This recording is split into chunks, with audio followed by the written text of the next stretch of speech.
For decades, trying to predict the stock market has been, well, the ultimate challenge for any AI. But now, a brand new approach claims to have finally smashed through a long-standing barrier. So how'd they do it? Well, it involves combining a team of specialized AIs with a little bit of quantum computing. Let's break down exactly how this thing works. So, first things first, why is the market so incredibly hard to predict in the first place? It's not just that it's random, it's what's called a non-stationary system, which is a fancy way of saying the rules are always changing. A strategy that worked perfectly yesterday, it might be totally useless today. And to make it even harder, if a really good prediction model ever gets out, traders will react to it, and that changes the very market it was trying to predict. It is, quite literally, a constantly moving target. And all this difficulty has created what researchers call the 57% wall. For years, it seems like no matter how smart the AI, no matter how much data you feed it, it just hits the ceiling. It can't seem to consistently predict the market's direction with more than 57% accuracy.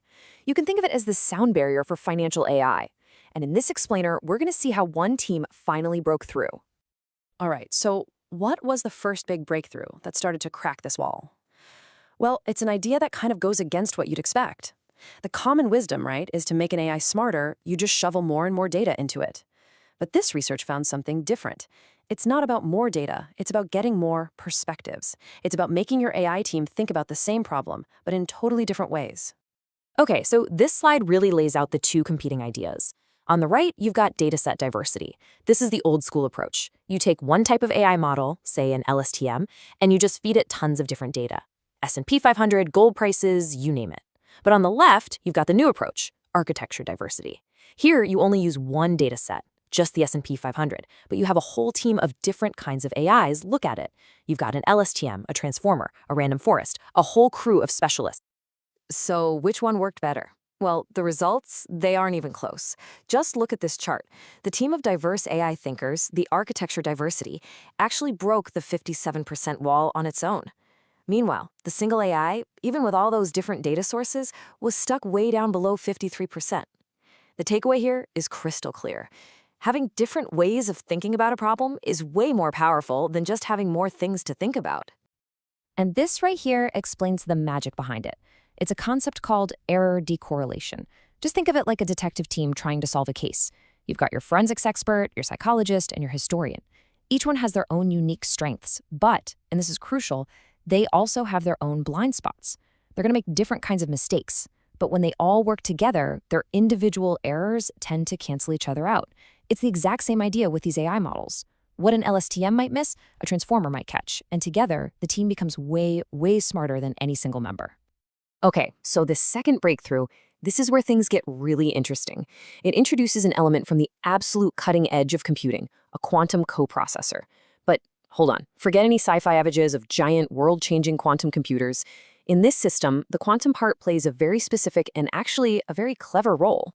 Really, the best way to wrap your head around this is to think of the quantum element as a highly specialized tool. It has one job and one job only: to create a sort of weather forecast for the market's mood. Specifically, it measures something the researchers call market uncertainty. It's a tiny, focused task where quantum mechanics just happens to have a unique advantage. And the process itself is surprisingly straightforward. First, they take key market data and encode it into a teeny tiny 4-qubit quantum state.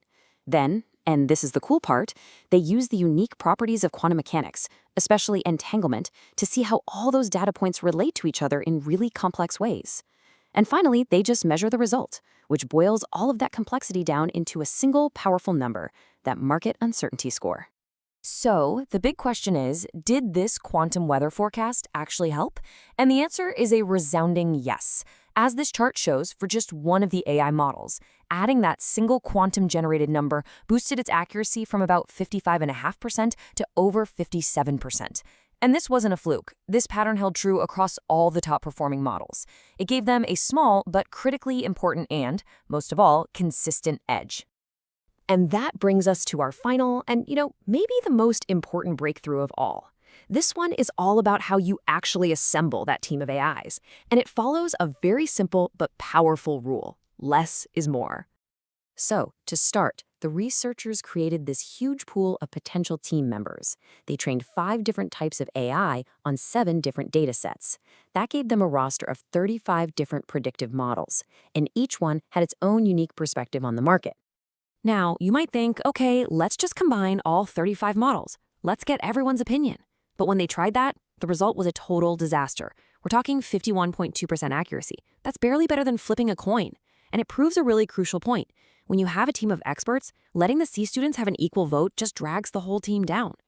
So, they created a smart filter. The process was simple, but it was also ruthless.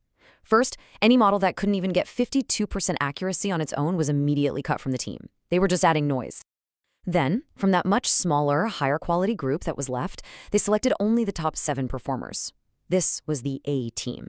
It was all about quality over quantity.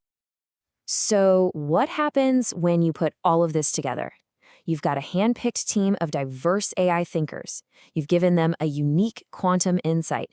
And you've filtered that team down to include only the absolute best of the best. Well, the result? That 57% wall doesn't just get a crack in it. It gets completely demolished. 60.14%. That is the final accuracy of this optimized team. Now, in the world of finance, an edge of just a few percentage points can be the difference between breaking even and making an absolute fortune. So this isn't just a statistically significant number, it's a potential game changer. And this table really puts that 60% figure in perspective. Our new curated top 7 team is right there at the top. The very best individual AI is a full 3 percentage points behind. The wisdom of the crowd approach with all 35 models, a complete failure, way down at 51%. And the old method of just using more data, it's even worse. This isn't just a small step up, it's a totally different league. And this really brings us to the most important lesson from all of this. There was no single magic algorithm that solved the problem. The breakthrough came from an intelligent design. It came from building a team of diverse thinkers, giving them a unique quantum tool to play with, and then being really disciplined about only listening to your star players. It's all about synergy, not a silver bullet.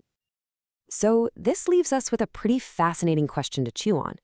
This research shows a clear, new blueprint for breaking old barriers in prediction. So as these methods get even better, and as they get more widespread, what does that mean for the future of the financial markets themselves? That's definitely something we'll all be watching. Thanks for joining me for this breakdown.